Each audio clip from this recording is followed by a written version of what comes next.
की छत्रपती शिवाजी महाराजांच्या जन्मस्थानी जो आमचा पवित्र असा किल्ला आहे शिवनेरी किल्ल्याची माती कंपाळाला लावली. आता तुम्ही त्यांचा शब्द उच्चारता. कंपाळ माती कंपाळाला कोणते दोन शब्द उच्चारले त्यांनी? मराठा कुणबी एक आहेत. हा GR घेतल्याशिवाय मी मागच येणार नाही. सरकारने मला गोळ्या घाला, जेलमध्ये टाका, नाही तर काही करा.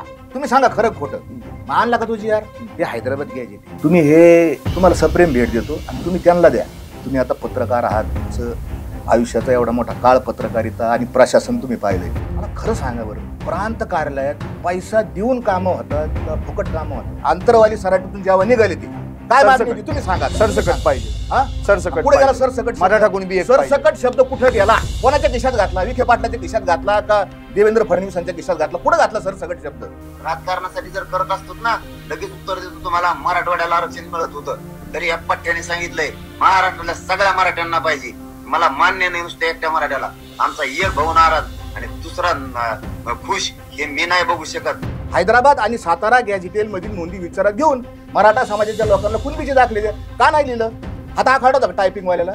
सिंहांचा कळप आहे मराठा समाज आणि त्याचं नेतृत्व माझ्या माहितीप्रमाणे लांडग्याच्या ताब्यात गेलेले. कबीर महाराज म्हणतात, बडा हुआ तो क्या हुआ, जैसे पेड़ खजूर, पंथी को छाया नाही, फल लागे अति दूर. खजुरासारखा झाडासारखा मोठा जर झाला, सावली नाही आणि फळही खूप लांब आहेत, तसे आमचे अखिलकोट ब्रह्मांड नायक श्री श्री श्री मनोज जरांगे.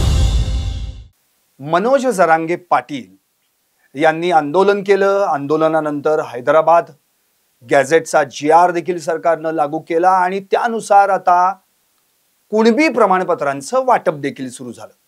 आता हे सगळं सुरू झाल्यानंतर नेहमीप्रमाणे काही अभ्यासकांनी आपली भूमिका मांडायला सुरुवात केली की या गॅझेटचा काही फायदा होणार नाही, या गॅझेटनं काडी मात्र देखील फरक पडणार नाही.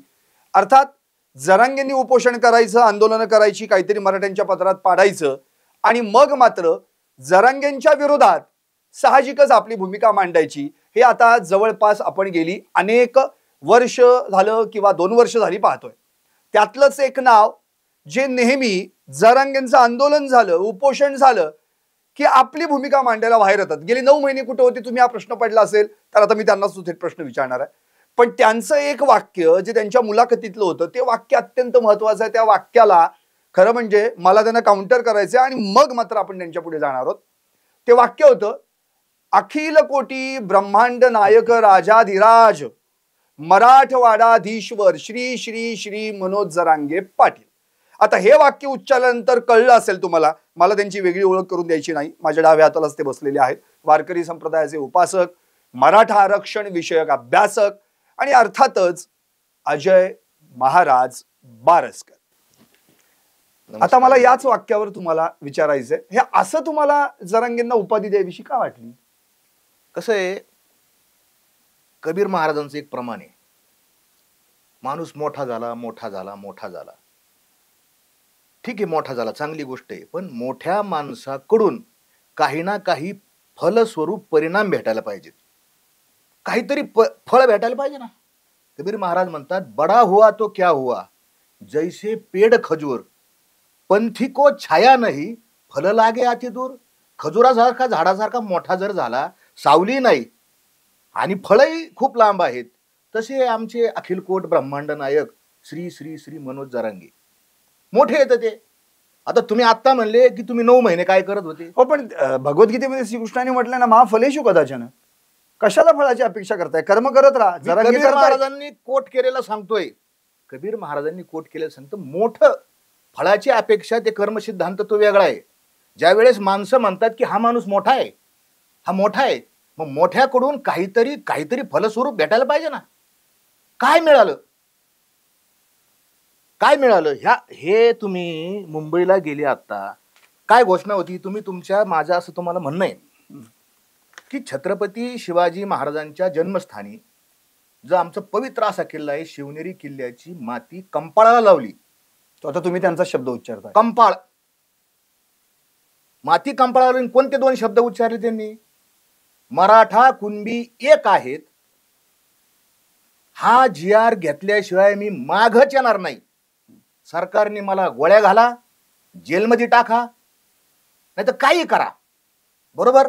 तुम्ही सांगा खरं खोटं. खरं आहे नाही? मग आणला का तो GR? सांगा ना, तुम्ही सांगा. हा जो GR सरकारने प्रकाशित केलाय याच्यात आहे का मराठा आणि कुणबी एक आहेत? काय म्हणले ते पाटील, श्री श्री श्री मनोज जरांगे पाटील काय म्हणले? तो GR घेतल्याशिवाय मी परत येणार नाही.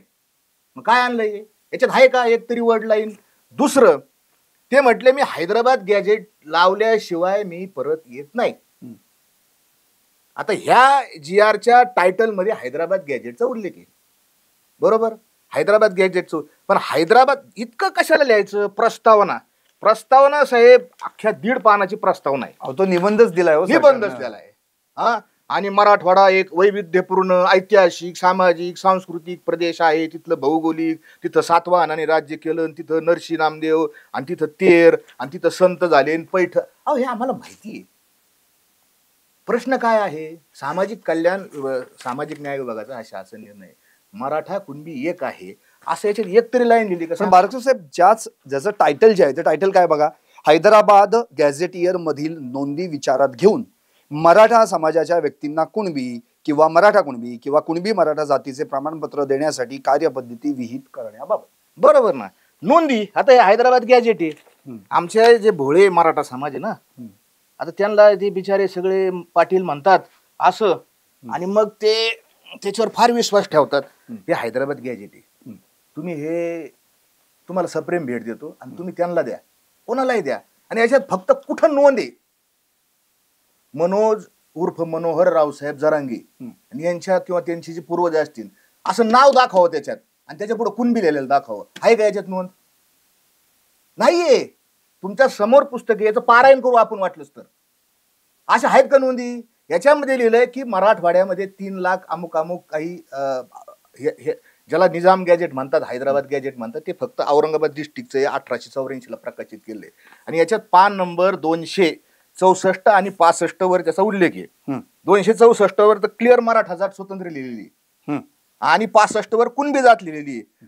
नोंदी विचारात घेऊन म्हणजे काय विचारात घेणार प्रांत? आणि सगळ्यात महत्वाचं, हा जो शासन निर्णय सरकारने काढलाय, ह्या शासन निर्णयाच्या खाली शेवटी 4-5 ओळीच फक्त महत्वाचे आता. याच्यामध्ये काय लिहिलंय की गावातली स्थानिक समिती आणि वंशावळ समिती आवश्यक ती चौकशी करेल आणि त्या चौकशीच्या आधारे सक्षम प्राधिकारी म्हणजे प्रांत अर्जदारास कुणबी जातीचा दाखला देण्याबाबत निर्णय घेईल. इथं असं म्हणायला पाहिजे होतं की जरांगे पाटील जिंकले. हे कधी झालं असतं? अर्जदारास कुणबी जातीचा दाखला देईल. निर्णय घेईल म्हणजे ते द्यायचं का नाही द्यायचं हे ते ठरवणार असं. आता प्रांताधिकारी, तुम्ही आता पत्रकार आहात, तुमचं आयुष्याचा एवढा मोठा काळ पत्रकारिता आणि प्रशासन तुम्ही पाहिलंय. मला खरं सांगा बरं, प्रांत कार्यालयात पैसा देऊन कामं होतात का फुकट कामं होतात? सांगा ना तुमचा अनुभव काय? तुमच्या माध्यमातून सगळ्यांनाच विचारतो मी. काय मत आहे? ते काय साधू संत आहेत का प्रांताधिकारी? म्हणजे काय? ठीक आहे, त्यांचं काम तेच आहे, लोकसेवक आहेत ते, पब्लिक सर्वंट आहेत, त्यांचं काम निष्पक्ष करायचंय. पण तिथं त्यांना शक्ती दिलेली, तुम्ही निर्णय घ्या. आणि मग त्यांनी निर्णय घेतल्यानंतर पुन्हा जात पडताळणी आहे, पुन्हा नोंदी आहे. आणि हा जो गॅजेट, हा जो GR आहे, या GRनी काही साध्य झालेलं नाही, भ्रमण निराश झालेला आहे. आम्ही बोलत का नव्हतो त्याचं उत्तर तुम्हाला देतो तुम्ही, कारण आल्या आल्या आमच्यावरच तुम्ही तोप डागली की तुम्ही 9 महिने कुठं होता, तुम्ही 9 महिने कुठं होता. मराठा समाजाला आरक्षण जर मिळायचं असेल, माझं असं स्वतःचं मत आहे की ज्यांच्या कुणबी नोंदी मिळतात त्यांना कुणबीचा दाखला देण्याबाबत ऑलरेडी कायद्यामध्ये तरतूद आहे. कोणालाही, मग माळी असन, धनगर असन, भटके असतील, कोणालाही असू द्या, सगळ्यांचा आदिवासी वगळता हा स्वतंत्र कायदा, एकत्र कायदा आहे. कुणबी जातीच्या नोंदी मिळत होत्या, त्यांना दाखले मिळतात. जे मराठा येतं आणि ज्यांची कुठंच कुणबी नोंद सापडत नाही, असा जो एक फार मोठा वर्ग आहे, मग तो मराठवाड्यातला असेल आणि मग तो कोकणामधला असेल किंवा आमच्या पश्चिम महाराष्ट्रातला असेल, अशा लोकांच्या संबंधानं बरं हे जे मराठा समाज आहे आमचा, हा सामाजिक आणि शैक्षणिक दृष्ट्या माग असलेला आहे का नाही? तर गायकवाड साहेबांच्या जो कमिशन होता, त्या कमिशनच्या रिपोर्टमध्ये ज्यांनी जो अहवाल दिला त्याच्यात क्लिअर कट इंदिरा सहानी जजमेंटनुसार मराठा समाजाने ट्रिपल टेस्ट पास केलेली, हायकोर्टात टिकली आणि हे सुप्रीम कोर्टात नाही टिकली. आणि तुमच्या माध्यमातून मला माझ्या मराठा समाजाला सांगायचे की हे जे कमिशन आलंय ना, मराठा समाजाला जे एसीबीसी आरक्षण मिळाले ना, त्याच्यात अजय साहेबराव बारसकर विरुद्ध state of Maharashtra petition number 4255/2017 ह्या पिटिशनमुळे कमिशन आलेलं आहे. माझ्या पिटिशनमुळे कमिशन आलं. माझ्या पिटिशन आमचं योगदान आहे, मला बोलण्याचा अधिकार आहे. 9 महिने मी काय करत होतो. मग तुम्हाला असं म्हणायचं का पहिलं जे एसीबीसीचं आरक्षण मिळालं ते तुमच्यामुळे मिळालं? बघा, मी असं म्हणत नाही माझ्या एकट्यामुळे मिळालं. मी लक्षात घ्या, एक फार मोठं टीम वर्क आणि ते टिकलं तरी कुठं पण? अहो ते टिकलं, मग जबाबदारी कोणाची? ती टिकवायची सरकारची जबाबदारी आहे ना. मग आता जो जी.आर. दिलेला आहे त्या जी.आर. नुसार तंतोतंत वागणं ही पण सरकारची जबाबदारी आहे. प्रश्न असा आहे, तुम्ही लक्षात घ्या, प्रश्न काय आहे? प्रश्न असा आहे की आम्ही सरकारकडे काय मागतो, तुम्ही त्याच्यावर का बोलत नाही? सरकारने काय मागितलं होतं? जरांगे पाटलांनी काय घोषणा केली ती अंतरवाली सराटीतून जेव्हा निघाले ती काय मागणी होती? तुम्ही सांगा. सरसकट पाहिजे. हा, सरसकट पुढे गेला सरसकट. मराठा कुणबी एक सरसकट शब्द कुठे गेला? कोणाच्या खिशात घातला? विखे पाटलाच्या खिशात घातला का देवेंद्र फडणवीसांच्या खिशात घातला? कुठे घातला सरसकट शब्द? मग ते तर ओपन चर्चा करत होते ना, काय असेल ते समोरासमोर चर्चा. सरसकट शब्द आता कुठे गेला? आता संशोधन भिंग लावून पहा ना, सरसकट कुठे गेला? आता का नाही बोलत सरसकट? मुदत दिली आहे त्यांनी. सरसकट शासन म्हणते कुठं सरसकट? याच्यात दाखवा, या शासन निर्णयामध्ये कुठं सरसकट आहे दाखवा. नाही, याच्यात नाहीये मुदत. काय आणलं? काय आणलं? मग आणलं काय? 8 मागण्या होत्या. सरसगट बघा, सरसगट हा शब्द होता. मराठवाड्याला तर पहिलं आरक्षण देतच होते ना. शिंदे साहेब मराठवाड्याला आरक्षण देत होते पहिले. ते आतापर्यंत मिळालंही असतं. मग का नाही घेतलं? तुम्हाला ऐकायचा त्यांचा आवाज? शिंदे साहेब मराठवाड्याला आरक्षण देत होते, का नाही घेतलं? का नाही घेतलं मला सांगा. याचं उत्तर त्यांना कोणी विचारणार आहे का नाही विचारणार? राजकारणासाठी जर करत असतो ना, लगेच उत्तर देतो तुम्हाला मराठवाड्याला आरक्षण मिळत होतं. तरी या पठ्ठ्याने सांगितलंय महाराष्ट्राला सगळ्या मराठ्यांना पाहिजे. मला मान्य नाही नुसतं एकट्या मराठ्याला. आमचा एक भाऊ नाराज आणि दुसरा खुश, हे मी नाही बघू शकत. समितीला राज्यभर काम करायला लावा आणि आज समिती राज्यभर मराठ्यांसाठी काम करते आणि सगळ्या मराठ्यांना कुणबी प्रमाणपत्र वाटप झाले. मी आता मला सांगा, काय म्हणले ते? मराठवाड्याला मिळत होतं, मी घेतलं नाही. ऐकलं का नाही तुम्ही? हा म्हणा, हा तर म्हणा ना. हो, पण त्यांना काय म्हणायचंय? फक्त मराठवाडा नको, सरसकट सगळ्यांना मिळावं. आता महाराष्ट्रातल्या प्रत्येकाला मिळावं. सरसकट मिळालं का? सांगा तुम्ही, मिळालं का सरसकट? हा शासन निर्णय तुमच्या हातात देतो, मला दाखवा पुढे सरसकट शब्द याच्यात.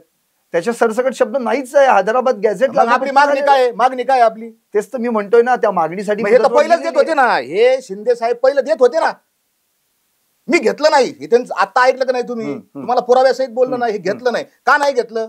सातारा येणार आहे. आलं का? आता तुम्ही म्हणाल हैदराबाद सोबत सातारा शब्द नुसता लावला असतं तरी झालं असतं, मग जी.आर.ची पानं वाचली असती. मग काय गरज होती? इथं हैदराबादच्या पुढे सातारा लिहायचं होतं, का नाही लिहिलं सातारा? हैदराबाद आणि सातारा गॅझेटेल मधील नोंदी विचारात घेऊन मराठा समाजाच्या लोकांना कुणबीचे दाखले द्या, का नाही लिहिलं? हात आखाडा होता टायपिंग वाल्याला? काय प्रॉब्लेम काय होता? ही तुम्ही साहेब एक लक्षात घ्या, नेतृत्व चुकलं ना, हे सिंहांचा कळप आहे मराठा समाज. आणि त्याचं नेतृत्व माझ्या माहितीप्रमाणे लांडग्याच्या ताब्यात गेलेले. काय आणलं तुम्ही एवढ्या? तुम्ही काय काय मुंबईला जाऊन काय मिळवलं? काय पदरात पडलं आमच्या? आता काय सांगतायत माहिती ते? आम्ही मुंबईला गेलो, तिथं आनंद लुटला, आम्ही गाड्या गाड्या खेळलो बॅरिकेडवर. त्यांचे स्टेटमेंट येतं. कालचं भाषण तुम्ही आहे का त्यांचं? हो, पण कालचंच त्यांचं जर भाषण आपण बघितलं, काल मराठवाडा मुक्ती संग्राम दिन होता आणि त्यावेळी अनेक पालकमंत्र्यांनी वेगवेगळ्या जिल्ह्यांमध्ये कुणबी प्रमाणपत्र वाटलेली आहेत ना. या शासन निर्णयाप्रमाणे वाटली. हैदराबाद गॅझेट नुसारच मिळालेत असंच तर ते म्हणतायत ना. कोण म्हणतंय? स्वतः जरांगे पाटील म्हणतायत की. काय म्हणतायत? ही जी सगळी आता सर्टिफिकेट मिळत आहेत, मराठवाड्याला जशी मुक्ती मिळाली तशी आता मराठ्यांना पण मुक्ती मिळाली पाहिजे म्हणून. मी काल सर्टिफिकेट दिले ना, सगळ्या झिरवळ साहेबांनी दिले. झिरवळ दिले, प्रताप सरनाईक काय होते, अजित दादा होते, या सगळ्यांनी सर्टिफिकेट जे दिले ना, ते ह्या गॅजेटनुसार दिले. या गॅजेटनुसार, या गॅजेट मध्ये लिहिलेलं आहे की किती दिवसात द्यायचे? 90 दिवस. 90 दिवस. गॅजेट कधी आलंय? 90 दिवसात सर्टिफिकेट देणार इथं. कायदा तर 45 दिवसात लिहिलेलं. बरोबर. मुदत यांनी कमी करायची तर वाढून आणली. हा, मग 90 दिवसात देणार याच्यावर दिलेत का? मी तुम्हाला खात्रीनं सांगतो, माझ्या अभ्यासानं सांगतो, ह्या गॅजेटवर आतापर्यंत एकही दाखला दिलेला नाही. आपली पद्धत, ज्यांची कुणबी नोंद होती, हा, त्यांनी वंशावळ दाखवायची, महसुली पुरावे दाखवायचे आणि दाखला मिळवायचा. हे ऑलरेडी होतच ना. प्रश्न काय आहे की ज्यांच्या नोंदी नाहीत त्यांच्यासाठी काय आहे प्रोसिजर? आणि तुमच्या माहितीसाठी सांगतो, तुम्ही म्हणतात ते बरोबर आहे. 2 सप्टेंबरला GR जर लागू झालेला आहे किंवा निघालेला आहे, आताशी झालेतच किती दिवस? 15-16 दिवस झालेले आहेत. हा 15 दिवसात तर मिळणार नाही, 90 दिवसांची मुदत आहे. हा म्हणजे याचा अर्थ हैदराबाद गॅझेटनुसार हे दाखले दिले गेलेले नाहीत. पण मराठवाडा मुक्ती दिन संग्रामाचं जे काही औचित्य साधून त्यांनी ही तुम्ही मला दाखले दिले. सांगा चव्हाण साहेब, आजपर्यंतच्या इतिहासात कधी कोणत्या मंत्र्यांनी कोणत्या शेड्यूल कास्टच्या, शेड्यूल ट्राईबच्या, ओबीसीच्या, भटक्यांच्या, SBCच्या लोकांना दाखले दिल्याचे तुम्ही पाहिले का हो फोटो? तुमच्या आजपर्यंतच्या पत्रकारितेच्या इतिहासात तुम्ही सांगा की एखाद्या शेड्यूल कास्टच्या माणसाला मंत्री त्याच्या जातीचं प्रमाणपत्र देतोय असं तुम्ही पाहिलं कधी? अहो येड्यात काढायचा कार्यक्रम आहे. वेड्यात ठार, सत्य आणि भ्रम या 2 गोष्टी असतात. मराठा समाजाला भ्रमित केलं जात आहे. आपण जरांगे तर म्हणतात की आमचा विजय झालेला आहे, विजय झालाय म्हणून तर हे आता सगळ्या हैदराबाद गॅझेट लागू झालेला आहे. विजय तर मग 1 वर्षापूर्वी पण झालता. 1 वर्षापूर्वी आम्ही गुलाल नाही उधळला? सांगा ना, उधळला का नाही गुलाल? मला एक बारसकर साहेब म्हणायचंय की एकेकाळी तुम्ही त्यांचे इतके क्लोज होतात, स्वतः त्या आरक्षण अभ्यासक म्हणून काम करत होतात, गुलाल त्यांच्या अंगावर पडला की तुम्हाला काय प्रॉब्लेम होतो? खोटा गुलाल आहे ना साहेब, खोटा गुलाल येतो. प्रॉब्लेम आम्हाला नाही, प्रॉब्लेम समाजाला होतो. बरं इतके दिवस समाज काम खरं सांगायचं. मला सांगा कीर्तनकाराचं काम काय? मला तुम्ही सांगा, मागच्या वर्षी जो गुलाल पडला तो खरा होता खोटा होता? सगळे सोयऱ्याचा. तुमच्या माध्यमातून सगळ्यांना मी प्रश्न विचारतो, तो खरा होता का खोटा होता? कुठे आहे सगळे सोयऱ्याचं राजपत्र? गुलाल तर घेतला ना आम्ही, तेव्हा पण म्हणलो आम्ही जिंकलो, नाचा रे टाका रे गुलाल, डीजे लावले, आम्ही नाचलो, आनंद उत्सव व्यक्त केला, GR आणला आम्ही तो सगळे सोयरेचा. खरा होता का खोटा होता? साहेब तेच आम्ही भांडणं माझी तिथंच झाली तो वाद. अरे हे फसवतात आपल्याला. कोणतेही सरकार असो, सरकार हे नेहमी काय करतं? काढून द्या यांना, आजचं मरण उद्यावर टाकला, द्या काढून यांना. जे मिळवलं, एवढा मोठा समाज, एवढा मोठा लवाजमा घेऊन आपण मुंबईत गेलो आणि मग आणलं काय? काय आपल्या याचं फलित काय मिळालं? एक्झॅक्ट उत्तर नाही साहेब, तुमच्याकडे नाही, कोणाकडेच उत्तर नाही. साहेब तुम्ही मराठा समाजासाठी आता इतकं जे योगदान दिलेलं आहे, मला आठवते पहिलं आरक्षण SCBC त्यावेळी पण भारत सरकार राज्य सरकार वर्सेस तुम्ही स्वतः वगैरे होतात, पिटिशन दाखल झाली, मग न्यायमूर्ती आयोग देखील त्या गायकवाड साहेबांच्या पिटिशन मध्ये माझं एक मला कंप्लेंट करतो, माझ्यावर 1.5 पान लिहिलेलं आहे. अजय साहेबराव बारसकर माझ्यावर 1.5 पान. मागच्या मुलाखतीत तुम्ही ते दाखवलेलं आहे. जरांगे पाटलांवर आहे का एखादं? एक जरांगे पाटलाचं नाव आहे त्याच्यात? पण मग मला हे म्हणायचं की तुम्ही हे सगळं ज्या समाजासाठी केलेलं आहात, त्या समाजासाठी तुम्ही करता. इतके दिवस मराठा समाज मुंबईमध्ये होता, त्याची इतकी हालापेष्टा तिथं होत होती, एकदा तरी तुम्ही तिथं जाऊन त्यांना भेटलात का? कोणाला? या सगळ्या मराठा समाजातल्या लोकांना मुंबईत जाऊन, जरांगींचं राहू द्या, त्यांच्याशी तुमचं वाकड आहे, यांना का नाही भेटलं? आत्ताची परिस्थिती, मागच्या वेळेस मी होतो सगळे सोयऱ्याच्या वाशीमध्ये, सगळं तिथं तुमचं भांडण झालं, तुम्ही माघारी फिरलात. आता मी तिथं जाणार आणि काय करणार? काय भेटायचं का ना? सांगा, मी भेटून काय करू त्यांना? कारण की तुम्ही मला सांगा, आतापर्यंत त्यांच्यासोबत जे काही अभ्यासक होते, आता योगेश केदार असतील, यांनी तर स्पष्ट. मग मला हेच म्हणायचं की असं का होतं की अचानक अभ्यासक आणि जरांगींमध्ये जुमते आणि अभ्यासक बाजूला? ते ऐकत, ते अभ्यासक आणि टभ्यासक म्हणतात आम्हाला. काय म्हणतात ते आम्हाला? ह्या आले चुंबळे कुडून. अरे आम्ही काय मूर्ख आहे का वाचतो म्हणून? कायद्याचं वाचन करतो, अभ्यास वाचतो, पुस्तकं वाचतो, आम्ही मूर्ख आहेत का? वाचणारा मूर्ख आहे का? तुकारामांनी म्हटलंय ना, असा तर ते साध्य करीत सायाचं तुका म्हणे. मग तेही काहीतरी अभ्यास करतच असतील ना, फक्त तुम्हीच अभ्यास करता असं कसं काय म्हणते? काय अभ्यास केला त्यांनी? मग काय आम्ही तेच म्हणतो ना, मग तुम्ही आणलं काय? मी सत्काराला गेलो असतो साहेब त्यांच्या, त्यांनी जर ते बोलले त्याप्रमाणे आणलं असतं ना, तुमच्या चॅनेलवर सांगतो, जाहीर लोटांगण घातलं असतं त्यांच्या पुढे. नाही, हा माणूस जसा बोलतो तसा वागतो, बोले तैसा चाले त्याची वंदी न पावले. पण त्यांनी काय आणायला पाहिजे होतं? अपेक्षित काय आहे तुमचं? ते म्हटले ते काय म्हटले होते, त्यांनी तेच आणायचं ना. त्यांनी जे त्यांच्या तोंडातून जी प्रतिज्ञा बाहेर पडली, त्यांनी ते आणले का? नाही आणलं साहेब, नाही आणलं. एकतर तुम्ही त्यांना पहिल्यांदा आझाद मैदान उपलब्ध करून देत नव्हतं, नंतर उपलब्ध करून दिलं, परत नंतर सांगितलं की 1 दिवसाची परवानगी, नंतर म्हणताय नाही पुढचे 4 दिवस झालं, ते सगळं जे उपोषण होतं ते बेकायदा उपोषण होतं. आणि मग त्या माणसाने करायचं काय नेमकं? म्हणजे इतके लोक त्यांच्यासोबत जातात, आपला मूळ विषय काय आहे? मराठा समाजाला आरक्षण मिळवून देणं किंवा मराठा आणि कुणबी एकच आहेत का नाही यासाठी अभ्यास करणं, प्रयत्न करणं. याच्यात जर तुम्ही लक्ष घातलं असतं तर निश्चितपणे फायदा झाला असता. घातलं ना मग लक्ष मी. त्यावेळी आम्ही जाहिरात केली नाही, आम्हाला जाहिरातीची सवय नाही, हाऊस नाही. याच्या आधी मी कधीच दाखवलं नाही आम्ही केलंय म्हणून. आम्ही जाहिरातदार नाही, आम्ही फोकस चमकोगिरी करणारे नाहीत आम्ही. तुम्ही हे तुम्हाला असं म्हणायचं का जरांगीने जाहिरात केली ते मसी आहेत चमकोगिरी करतात म्हणून? एक नाही 8 उपोषण समाजाने ठरवावं. 8 उपोषण केली तो त्या माणसानं. अहो फलित काय आठ साहेब? उपोषण. महामानव डॉक्टर बाबासाहेब आंबेडकरांनी आरक्षण मिळवून दिलं. त्यांनी किती उपोषण केली सांगा मला परवा मला एक सांगा तुम्ही. उपोषणामुळं आरक्षण मिळतं हे सांगा तुम्ही. मला परवा एक व्यक्ती म्हणाली की बारस्कर साहेबांचं जे काही ते म्हणतात वगैरे ते मी ऐकतो, त्यांचा कायद्याचा अभ्यास चांगला आहे, आरक्षणाचा अभ्यास चांगला आहे, ते का नाही उपोषण करत? अहो मी तुम्हाला तेच म्हणतो, महामानव डॉक्टर बाबासाहेब आंबेडकर यांनी आरक्षण कोणी आणलं? छत्रपती राजर्षी शाहू महाराजांच्या नंतर घटनेत कोणी तरतूद केली? बाबासाहेब आंबेडकर. बाबासाहेबांनी उपोषण केलं का? सांगा ना, केलं का उपोषण? बाबासाहेब तर उपोषणाच्या विरोधात होते. ज्यावेळेस या येरवाड्यामध्ये महात्मा गांधी उपोषणाला बसले, किती वाद झालेला आहे, इतिहास सगळ्यांनी काढून पाहावा.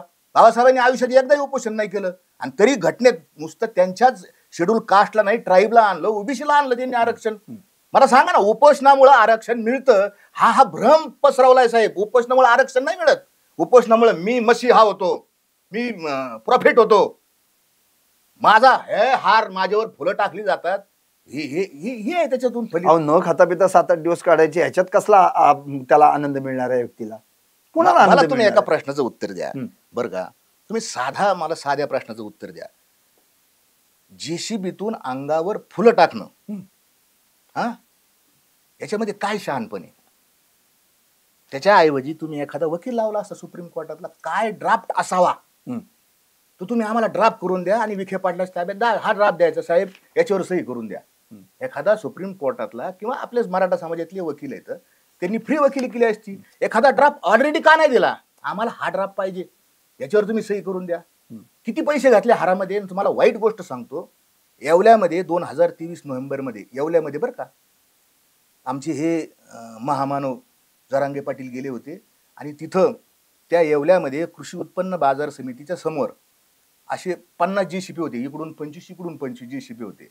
आणि त्या एका जेसीपीच्या बकेटमध्ये गोकुळ रावसाहेब कदम नावाचा एक तरुण, त्या ठिकाणी 40 वर्ष वय होते, त्यांचं कुटुंब होतं, 2 लहान मुलं होते, आणि ते त्या जरांगे पाटलाच्या अंगावर फुलं टाकत होते. हा जरांगे पाटील असे आले, त्यांची स्टाईल आहे ती अशी, टाटा करायची अशी अशी अशी अशी अशी अशी, ते आले. यांनी आमच्या या तरुणांनी त्यांच्या अंगावर जेसीबी फुले टाकली. टाकता टाकता काहीतरी तिथं गडबड झाली, आणि त्या जेसीबीचं बकेट अचानक खाली गेलं, आणि हे गोकुळ रावसाहेब कदम त्या जेसीपीच्या ऍक्सिडेंटमध्ये ते त्या ठिकाणी वारले. जेसीपीतून फुलं टाकल्याने आम्हाला काय मिळालं?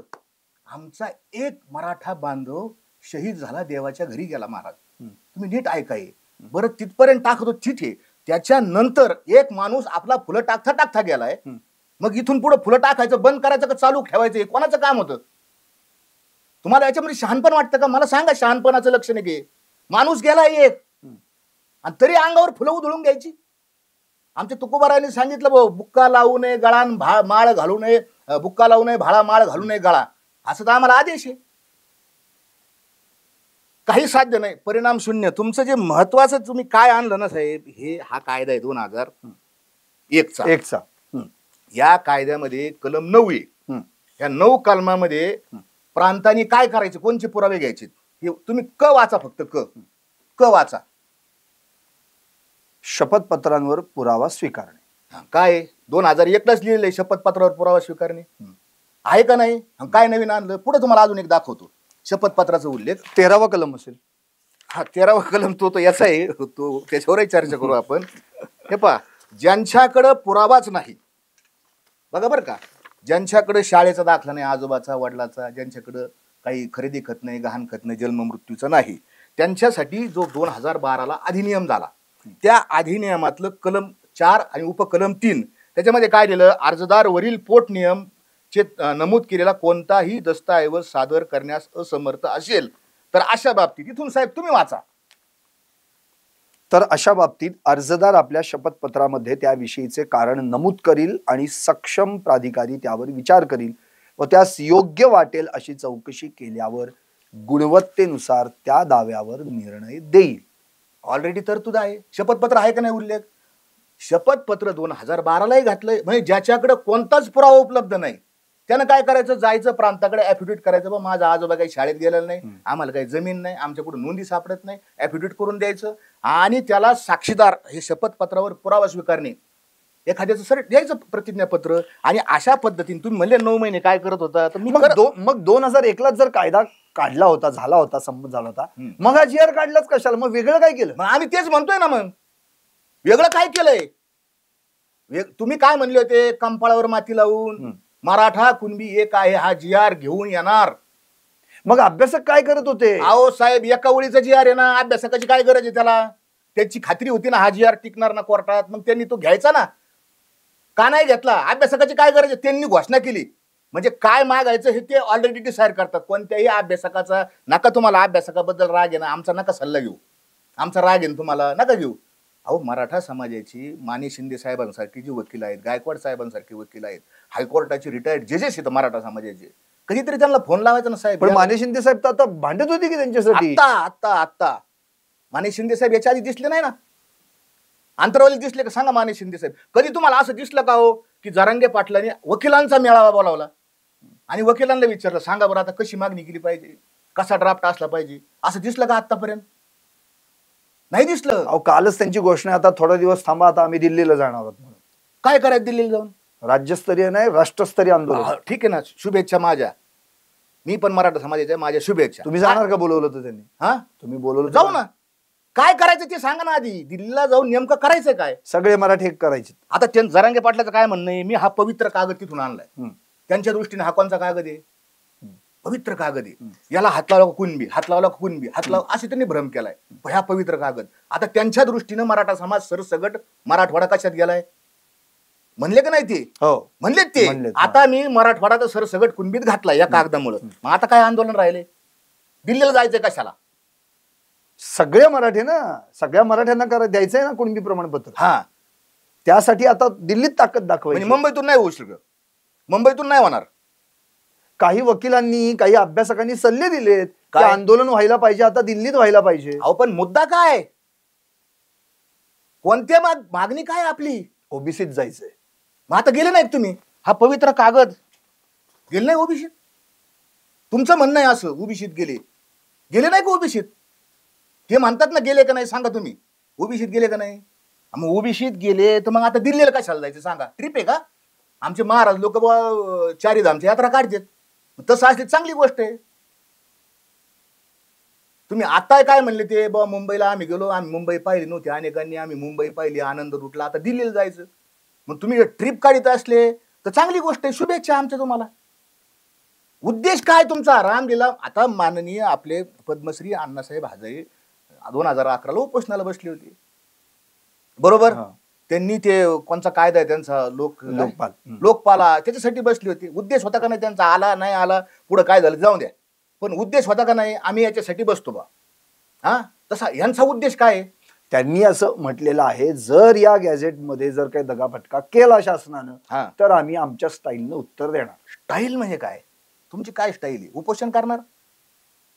आता त्यांनी काय सांगितलं, मागचं जे उपोषण आपले हे आलते शंभूराजे देसाई, त्यांचं उपोषण सोडायला गेले त्यावेळेस त्यांनी घोषणा केली ती उपोषणात काही दम नाही. ऐकून दाखवू तुम्हाला? हो माहिती आहे ना. हा, उपोषणात दम नाही, आता मी उपोषण करणार नाही. कधी जाहीर केलं त्यांनी? 7व्या उपोषणाला जाहीर. 7व्या उपोषण मी उपोषण करणार नाही, तरी त्यांनी उपोषण केलं. ठीक आहे, केलं उपोषण, चांगली गोष्ट आहे, तुम्ही करा उपोषण. हा, उपोषण केलं. आता बी काय म्हणले ते? आता मी मुंबईला बी जाणार नाही आणि उपोषण बी मोरले का नाही ते आता? मग आता दिल्लीला जाऊन करायचं काय? नेमकं काय करायचं हेच माहित नाही या माणसाला. साहेब आज नाही त्याचं इव्हॅल्युएशन, मूल्यांकन आज होणार नाही. मूल्यांकन काही काळ गेल्यानंतर लोकांच्या लक्षात येईल. आता मी तुम्हाला म्हणलो जसं 1 वर्षापूर्वी आम्ही गुलाल घेतला होता, हा, कुठे तो सगळे सोयरे? कुठे सगळे सोयरे? काय झालं त्याच्यावर? काही एक शब्द तरी बोलले का सगळे सोयरेच्या बद्दल? अहो सगळे सोयरे हा अस्तित्वातच आला नाही. या सगळ्यात चुका नेतृत्वाच्या आहेत. म्हणून मी सांगतो नेतृत्व हे परिपक्व लागतं. अजून एक महत्वाचं सांगतो की तुमच्या माध्यमातून त्यांना सांगा, मी काही दुश्मन नाही मराठा समाजाचा, मी त्याच्यातला घटक आहे, मी काम केलेलं आहे. तुम्ही फक्त आमच्यावर जे बिनबुडाचे आरोप केले, मी त्यांच्यावर FIR केलेली, कोर्टात केस चालू आहे, त्यांना माहिती, समज गेले, नोटीस गेली, सगळी गेली. त्यांना म्हणलं होतं माझं काय तुमच्याशी व्यक्तिगत, मनोज जरांगे यांचं माझं काय व्यक्तिगत भांडण नाहीये, सामाजिक प्रश्नामुळे आम्ही तिथे गेलो. तुम्हाला ते पण पाहिजे का? सामाजिक कशासाठी गेलो काय? हे सगळे पुरावे आहेत साहेब.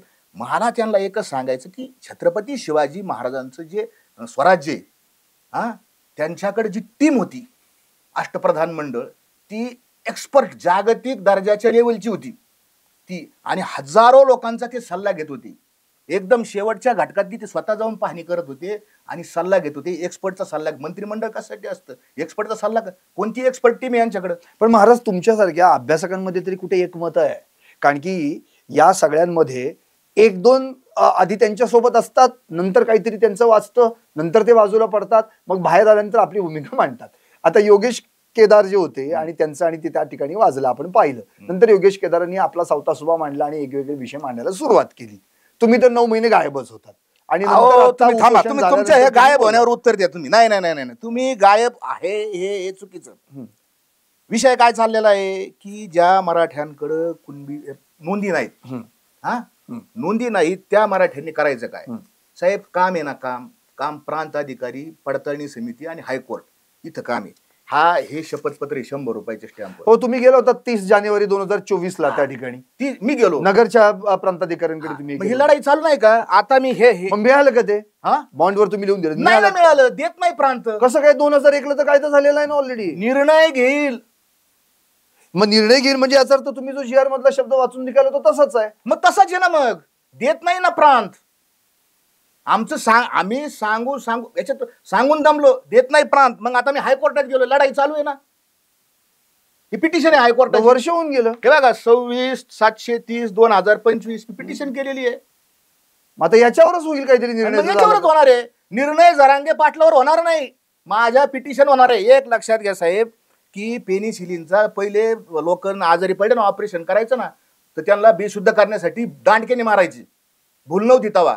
मग एका माणसाने, एका शास्त्रज्ञानी पेनिसिलिनचा भुलीचा शोध लावला, एका जणांनीच लागला ना, जग सुखी झालं. जग दुःखी एकच जण करू शकतो. मराठा समाजाचं जे आरक्षण आहे, मी म्हणत नाही मी एकट्याने केलं, पण मी त्याच्यातला एक घटक आहे. म्हणजे जसं गायकवाड आयोगामध्ये तुमच्यावर 1.5 पानं आली, तसं बहुतेक आता पिटिशन नंतर परत तुमच्यावर 1.5 पानं येणारच ना. कसं आहे, केशवानंद भारती हा जो आपला सिम्बॉलिक जजमेंट आहे, एकाच माणसाने केलता ना, जे देशाला टर्निंग पॉइंट मिळालं. आमच्या जरांगे पाटील हे काय माहित असेल केशवानंद भारतीने काय. तसं एखादा, आता विरोधातलं पण सांगतो तुम्हाला, एवढ्या सगळ्यांनी कष्ट करून हे आरक्षण मिळवलं, आणि आरक्षण घातलं कुणी? आमचं. कुणी घातलं? सदावर्तीने केस केली, जयश्री पाटील विरुद्ध मुख्यमंत्री महाराष्ट्र राज्य, ही केस आहे. आणि 5 मे 2021 ला हे आरक्षण गेलं. का गेलं माहिती साहेब? आरक्षण सुप्रीम कोर्टाच्या जजमेंट मध्ये काय येतं, त्याचे काय गेलं तर ह्या आमच्या लोकांनी, हे जे सरकार आहे ना, तर इंग्लिश बरे झाले देवा कुणबी केलो, हा, महात्मा ज्योतिराव फुल्यांचा पुरा, हे मराठीतलं जे होतं ना, ते इंग्लिश मध्ये ट्रान्सलेट करून नाही दिलं. राज्याकडे मराठी भाषा एक स्वतंत्र विभाग आहे, त्याचा एक मंत्री आहे. मग तुम्ही काही घंट्यात हे ट्रान्सलेट करून देऊ शकला असता. कोर्टासमोर तर जायला पाहिजे ना पुरावे. कोर्ट काय म्हटलं, कोर्टाचा डिसिजन काय आहे तुम्ही लक्षात घ्या. कोर्टाने नाकारलं नाही, कोर्टाने सांगितलं आम्हाला इम्पेरिकल डेटा, व्यवस्थित डेटा आलेला नाही, तुम्ही डेटा घेऊन या, आम्ही तुमचं आरक्षण देतो, असं त्यांचा शब्द आहे. कोणाचा? कोर्टाच्या जजमेंट मध्ये दिलेलं आहे. मग डेटा देण्यात कोण असमर्थ झालं? सरकार झालं ना त्यावेळेस. आणि मनोज जरांगे यांचे शब्द आहे, आरक्षण घालवण्याचं पाप त्यांचं शब्द आहे. माझ्याकडे नाही, तुम्हाला ऐकून दाखवलं असतं मी ते. त्यावेळेसच्या मुख्यमंत्री आणि त्यावेळेसचे समितीचे जे अध्यक्ष आहेत अशोक चव्हाण यांचं पाप, असं पाप शब्द बोललेले आहेत मनोज जरांगे. माझ्या मनचं सांगत नाही, हे त्यांनी पाप केलंय. मराठा समाजाचं आरक्षण घालण्याचं पाप हे त्यांनी केलं. महाराज तुम्ही आता मला एक म्हणायचं, आता ACBC जे मुख्यमंत्री असताना शिंदेनी, एकनाथ शिंदेनी जे आरक्षण दिलं होतं 10% ACBCचं, त्याच्यावर पण आता सुनावणी झाली आणि त्याच्या विरोधात पण याचिका दाखल झाली आहे. तर कोर्टाने असा सवाल केलेला आहे की तुम्हाला मराठ्यांना नेमकं 10%चं आरक्षण द्यायचंय का ओबीसीतनं द्यायचं, नेमकं काय हे आधी ठरवा. त्यामुळे काय आता याचा निकाल काय लागेल तुम्हाला काय वाटतं? आता तुम्हाला सांगू का साहेब, मराठा समाजाची इतकी विन विन सिच्युएशन होती आरक्षणाच्या बाबतीत. मराठा समाज हा ओबीसीतून पण आरक्षण घेत होता आणि तो ACBCतून आरक्षण घेत होता. ACBC नव्हतं त्याच्या मधल्या काळात EWS पण लागू केलं होतं सरकार, त्याला आरक्षण मिळत होतं. आणि ओपन मध्ये पण होतं. बरोबर. कोणतीही जात कधीही त्याला 2 दरवाजे नाहीत तिला. बरोबर. मराठा समाजाला 2 दरवाजे आहेत. आता मी माझ्या दाखल्यावर मराठा आहे, माझ्या वडिलांच्या दाखल्यावर मराठा आहे, आजोबाच्या दाखल्यावर मराठा आहे, आणि पंजोबाच्या जन्म नोंद आणि पंजोबाचं खरेदी खत त्याच्यावर कुणबी लिहिलेलं आहे. आणि म्हणून मी त्या अर्ज केला, मग कुणबीचं दाखलं मिळवला. बरोबर. मला जर वाटलं उद्या एसीबीसी चांगले, मी कुणबीचा दाखला लपून ठेवणार आणि मी मराठ्यातून अर्ज करणार, कारण मराठा काढणार. प्रत्येकाचा असं इंडिव्हिज्युअल कोणी शोधू शकत नाही. आणि माझी जात, मी कोणत्या जातीचा आहे हे ठरवण्याचा अधिकार हा राज्य सरकारला नाही, हा माझा आहे. प्रूफ ऑफ बाइंडिंग हे माझं आहे. मी सांगायचं मी ह्या जातीचा आहे आणि मी ते त्या प्रांताकडे न्यायचं, मग प्रांत मला सर्टिफिकेट देईन. त्याला जर वाटलं हे ओके वयाची दाखवलेले पुरावे. सरकार असं देत नाही. इतकी चांगली परिस्थिती होती, तुम्हाला सांगतो की मराठा समाजाला कुणबीचे दाखले मिळत होते. मनोज जरांगेमुळे काय 48,000 नवीन नोंदी सापडल्या. कुठं? त्यांचं अभिनंदन. पण त्यांनी एक गोष्ट लक्षात ठेवावी की ज्या 48,000 49,000 नोंदी सापडल्या तिथं मराठवाड्यात, आणि त्याच्यातून 2.25 लाख काही 1.5 लाख 2.5 लाख दाखले दिलेत आणि त्याच्यातले 10,000 8,300 व्हॅलिडेट झालेत. तर हे जे श्रेय आहे ना, ठीक आहे, सगळे लोक म्हणतात जरांगे पाटलामुळे झालं, मी म्हणतो जरांगे, पण त्याच्या पाठीमागं हजारो हात आहे. जसं गायकवाड साहेबाचं कमिशन, मी एकटा नाही, तुमच्या बोलण्यातून मी एकटा नाही. शिंदे साहेबांनी ऍक्सेस दिला ऑफिसमध्ये जाण्याचा, बरोबर. संदीप शिंदे न्यायमूर्ती साहेब ते स्वतः फिरले तालुक्यापर्यंत. आमच्यासारखे मुडी वाचणारे लोक, 300 मुडी वाचणारे लोक, आम्ही गेलो. मी गेवराईला गेलो, मी अनेक ठिकाणी गेलो. आम्ही 33-34 नंबर आमचे जे यादव सर आहेत मोडी शिकवणारे, ज्यांनी आम्हाला मोडी शिकवली, त्यांनी आम्ही त्यांच्या नेतृत्वाखाली आम्ही कागद सापडले. असं छूमंतर केलं का? जरांगेने छूमंतर केलं का लगेच वरून पाऊस पडला कुणबीचा? असं झालंय का? मग म्हणलो असं त्यांना, नाही मग मान्य बा, तुम्ही देव येतं. आणि कसं आहे माहिती का, एकदा एखाद्या माणसाला एखाद्या दगडाला जर शिंदूर लावला ना, एखाद्या दगडाला, आणि त्याला जर देव केलं ना, आम्ही सांगितलं अरे हा देणार नाही. ज्ञानोबरायांचं प्रमाणे निर्जीव दगडाची काय करतो सेवा, तो तुझं निर्दैवा देईल काय, तो तुला काही देणार नाही. हेंदरी दैवते. तसं आमचं म्हणणं आहे की यांना आता देवत्व मिळालेलं आहे, आणि एखाद्याला देवत्व मिळालं आणि त्या देवाच्या विरोधात जर मी बोललो तर मला लगेच म्हणते हा आमकाय, हा धमकाय. माझं आयुष्य गेलं साहेब शेती चळवळीमध्ये सरकारच्या विरोधात लढणार, माझं आयुष्य गेलंय या सगळ्या प्रक्रियेमध्ये. आणि आम्हाला ठरवलं बा, किती आरडला माझ्या नावाने, हा फडणवीसचा माणूस आहे. काय म्हणले जरांगे मागच्या वर्षी? हा म्हणजे तुमच्यावर तो आरोप होतोच, मी फडणवीसचा माणूस आहे. आणि आता जरांगे कोणाचे माणूस आहे? काय म्हणले जरांगे उपोषण सोडताना? वैर संपलं आमचं, वैर संपलं मुख्यमंत्र्याचं. आणि आता आमचं वैर संपलेलं आहे. आता आम्ही मित्र झालेलो आहोत. आणि माझं उपोषण सोडण्याकरता कोणी यायला पाहिजे? मुख्यमंत्र्यांनी यायला पाहिजे. म्हणजे मुख्यमंत्री या नात्यानं त्यांना बोलवत होते ना. वैर संपलं ना त्यांचं. आता मनोज जरांगे आणि देवेंद्र फडणवीस हे मित्र झालेत. हो, मग तुम्हाला पोटसूळ उठायची काय? मला काय झाले ना मित्र, मला हे सत्य सांगायचंय, समाजाला. मला पोटसूट काय उठला?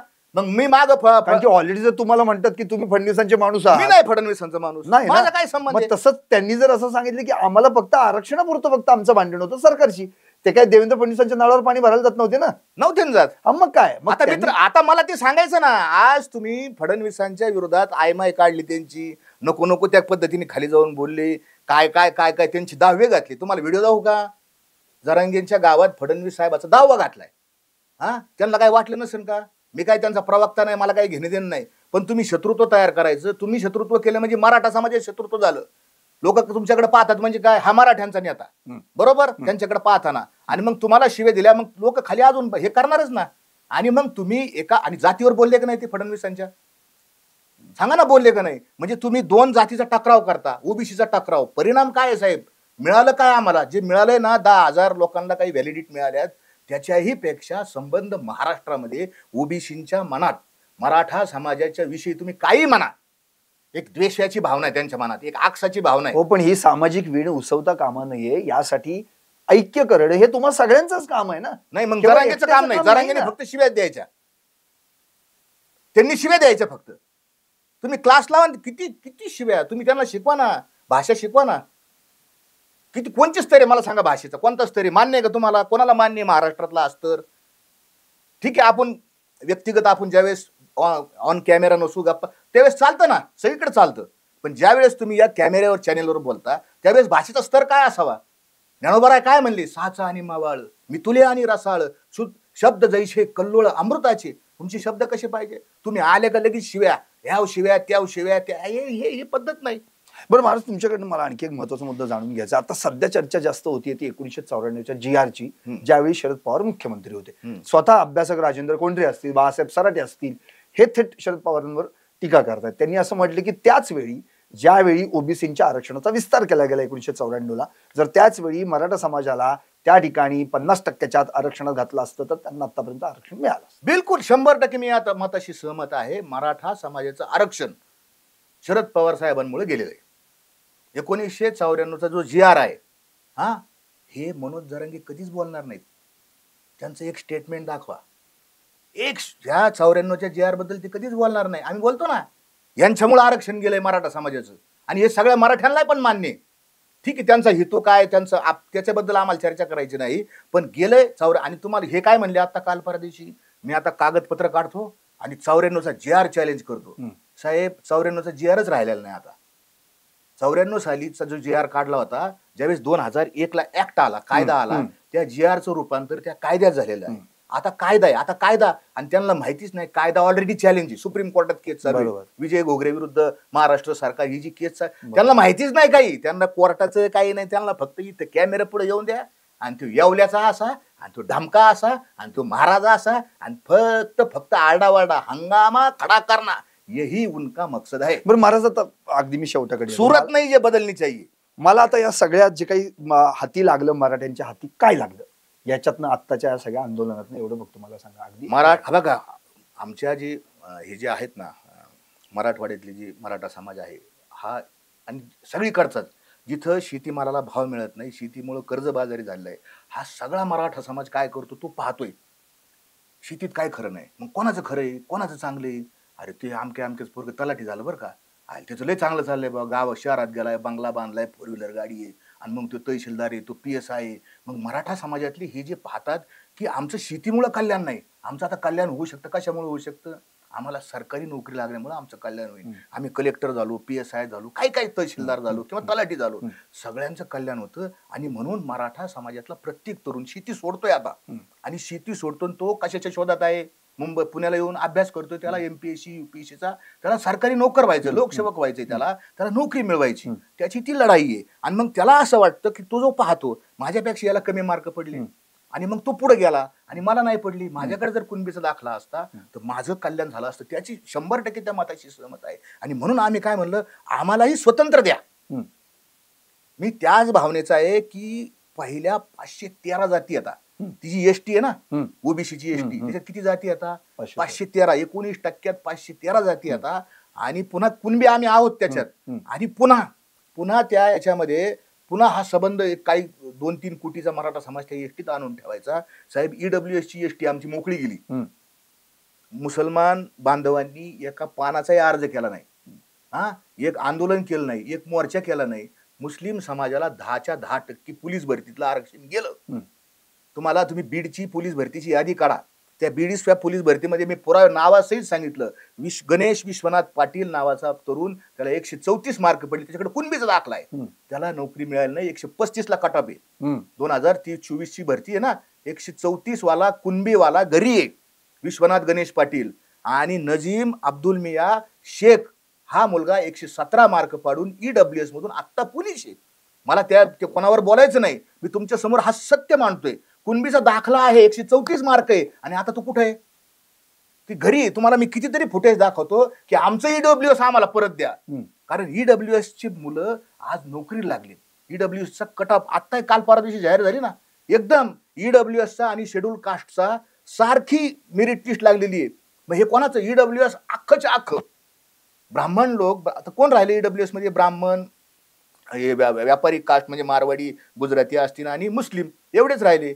ज्यावेळेस पोलीस भरतीला ग्राउंड लागतं त्यावेळेस ब्राह्मण लोक त्याच्यात अर्जच भरत नाही. हे मारवाडी, जैन, गुजराती, पारशी येतं त्याच्यात. पारशी तर 4च येतं टोटल सर्व्हिसमध्ये, 4 लोकच आहेत पारशी, ते ह्या भानगडीत पडत नाहीत. मग लक्षात घ्या तुम्ही की ही सगळं आरक्षण कोणाला गेलं? कोणाला? 10% कोणाला गेलं? आज आमच्या मुलांच्या मनामध्ये खंत आहे. तुम्ही आता ती तुमच्या समोर कॅमेऱ्यात बोलणार नाही, पुण्यामध्ये इथं मुलं शिकतात ना, त्यांना विचारा EWS चांगले का कोणतं चांगले? साहेब तुम्हाला ते 100% सांगणार नाही, आमचं नुकसान झालेलं आहे, 100% नुकसान झालं, तुम्ही जे म्हणले ना. आणि दुसरं नुकसान काय की या ओबीसीच्या मनामध्ये आमच्याविषयी आकस, आमच्या वारकरी संतांनी जोडलंय, अवघी एकाची चवी नाही, इथे कैसे भिन्न भिन्न विष्णुमय जग वैष्णवांचा धर्म, भेदाभेद भ्रम अमंगळ. हा, आणि मग हा आमचा सगळा कोणाही जीवाचा न घडो मत्सर, आज मत्सर चाललाय साहेब, आज द्वेष चाललाय. ह्याची वर्म सर्वेश्वर पूजन. हा, आता तुम्ही कीर्तन करा, तुम्हाला चांगलं येते अभंग. तर ह्या सगळ्या गोष्टी आमचं समाजासमोर, आमचं समाजाला आरसा दाखवणं काम आहे. साहेब खरं सांगण्यामध्ये मारलं ना गॅलिलिओला, दगडाने ठेचून मारलं नाही का नाही. गॅलिलिओ काय म्हणत होता, गोल आहे, पृथ्वी गोल आहे. आणि काय केलं त्याला, सगळं जग म्हणायचं पृथ्वी सपाटे. ठेचून मारलं गॅलिलिओला. खरं सांगणाऱ्याला नेहमी ठेचून मारलं जातं. त्याच्यातलं मी आहे. पण आम्ही चाललोय, जाऊ द्या, काय करायचं सांगा, उद्या काळ आणि इतिहास त्याची नोंद घेईन. ती बारसकर महाराज सांगत होते, हा भ्रमाचा बुडबुडा आहे आणि भ्रमातून समाजाला सत्य सांगणं, भ्रमाचा भोपळा फोडणं, हेच आमचं कीर्तनकाराचं काम आहे. नक्कीच वारसकर साहेब, आपण जी काही आता आपली भूमिका मांडली ती आत्ताच्या सगळ्या GR संदर्भामध्ये, ती सगळ्या टॉप न्यूज मराठीच्या प्रेक्षकांनी देखील ऐकली. मान्य आहे की मतमतांतर असतात, वेगवेगळे प्रवाह देखील असतात. जरांगेंच्या आंदोलनामुळे नेमकं काय साध्य झालं याच्यावर आता सगळीकडे चर्चा चरवण सुरू आहे. विविध अभ्यासक, मराठा आरक्षण विषयक अभ्यासक देखील आपली भूमिका मांडतायत, अगदी रोखठोक मांडतायत. त्यातलेच अजय महाराज बारसकर आहेत, त्यांनी देखील आपली भूमिका जी काही स्पष्ट आहे ती मांडली. आणि त्यांनी स्पष्टपणे हे पण क्लिअर केलंय की आम्ही आरसा दाखवण्याचं काम करतोय. आता त्या आरशात समोर उभं राहिल्यानंतर कुणाची प्रतिभा कशी आहे ही ज्याची त्यांनी तपासून पाहिली पाहिजे. अर्थात मनोज जरांगे पाटलांनी केलेल्या आंदोलनाचं यश फक्त हैदराबाद GR पुरतच आहे का? मग सरसकट या मागणीचं काय झालं, सगळे सोयरेचं काय झालं, हे प्रश्न अजूनही अनुत्तरित आहेत. त्यामुळे आता यासाठी भविष्यात पुन्हा एकदा 90-10 उपोषण करणार का दिल्ली चलो असं म्हणून त्या ठिकाणी एक वेगळाच आंदोलनाचा भाग तुम्हा आम्हाला पाहायला मिळणार. या सगळ्याच गोष्टी भविष्यात निश्चितच तुम्हा आम्हाला पाहाव्याच लागतात.